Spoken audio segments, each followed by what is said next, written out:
اعوذ باللہ من الشیطان الرجیم بسم اللہ الرحمن الرحیم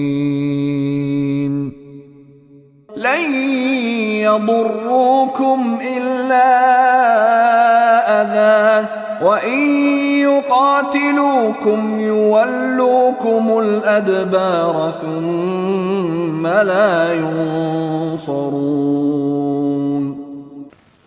لن يضركم، اب دائی کو ایک بات سمجھائی جا رہی ہے. ڈرتے ہیں نا کہیں لوگ دور نہ ہو جائیں ہم سے، کوئی نقصان نہ دے دیں. یہ تو لن ہم نے ابھی پڑھا ہے کہ نفی کے لیے کلمہ آتا ہے لن، اور مستقبل میں نفی کرتا ہے. یضرکم، ضرر کا کلمہ بھی اردو میں استعمال کرتے ہیں. لن یضرکم، کم تم سب کو، وہ نقصان نہیں پہنچاتے تم سب کو، الا اذن.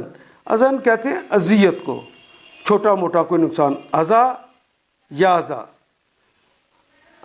معمولی تکلیف کو کہتے ہیں. لا یضرکم الا ازا، وہ نہیں تکلیف دیتے، وہ نہیں نقصان پہنچا سکتے، الا چھوٹی معمولی سی کوئی تکلیف.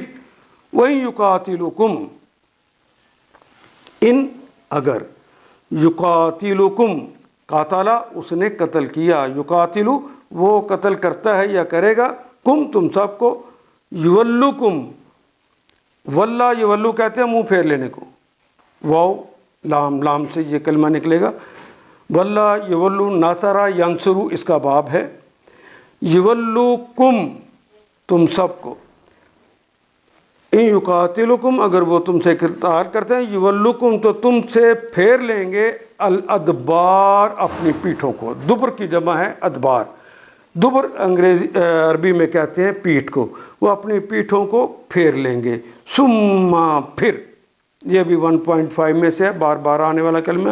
لا تو ہماری زبان میں استعمال ہونے والا کلمہ. ینصرون، وہ نون جمع کی علامت، یہ مضارع اور تھرڈ پرسن کی علامت. باقی تو نصر رہ گیا. ناصرہ اس نے مدد کی، ینصرو وہ مدد کرتا ہے یا کرے گا. لا ینصرون یہ کے اوپر پیش آ گئی اور تیسرے حرف کے اوپر زبر آ گئی، تو یہ کلمہ ایکٹیو وائز نہ رہا، پیسیو وائز ہو گیا. مضارع کی علامت پر پیش اور تیسرے حرف کے اوپر اگر زبر آ جائے تو وہ کلمہ ایکٹیو وائز نہیں رہتا، پیسیو وائز ہو جاتا ہے، مجہول ہو جاتا ہے، معروف نہیں رہتا. ثم لا ینصرون، پھر وہ مدد نہیں کیے جائیں گے. وَإِن يُقَاتِلُكُمْ يُوَلُّكُمُ الْأَدْبَارَ ثُمَّ لَا يُنصَرُونَ، اگر یہ تم سے لڑیں گے تو مقابلے میں پیٹھ دکھائیں گے، پھر ایسے بے بس ہوں گے کہ کہیں سے ان کو مدد نہ ملے گی. ان آیات کو ایک دفعہ پھر تلاوت خود کیجیے، عربی و مبین پڑھتے ہوئے دیکھیے کیا بات پوری اندر اتر رہی ہے، کیا یہ اردو کے سانچے میں ڈھلتی گئی ہیں عبارتیں. اگر بات سمجھ آنی شروع ہو گئی تو الحمدللہ یہی ہمارا ہدف ہے، اور یہ ہدف پورا ہو گیا.